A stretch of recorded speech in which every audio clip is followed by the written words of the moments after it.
So here's how to fix Steam must be running to play this game error. So first you want to make sure to open Steam as admin.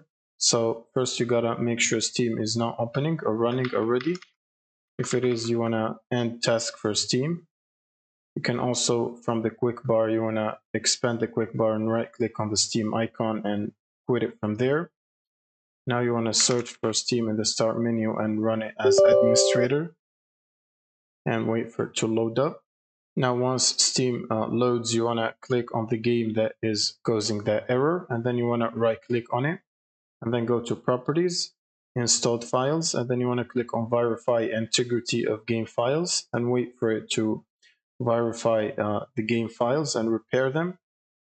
Now once this is done, you want to click on friends and chat, and you want to bring this window and then try to switch your status to offline, and then you want to click on sign in again. Just wait for it to become online. Now you can close this and launch your game again to see if that solves the issue.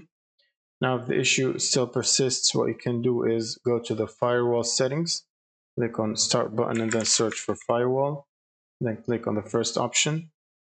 Now you want to click on allow an app or feature through firewall, then change settings, and then you want to click on allow another app and make sure Steam is already in this list. So if we look for Steam, we should find it here, and make sure public and private settings are checked.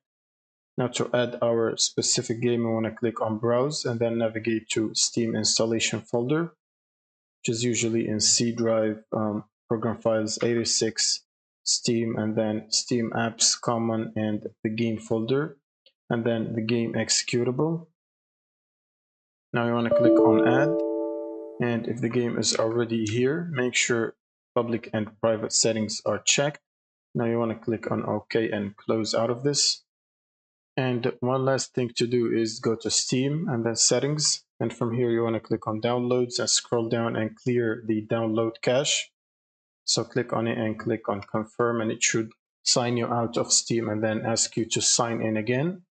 Now once you launch the game, that should solve the problem.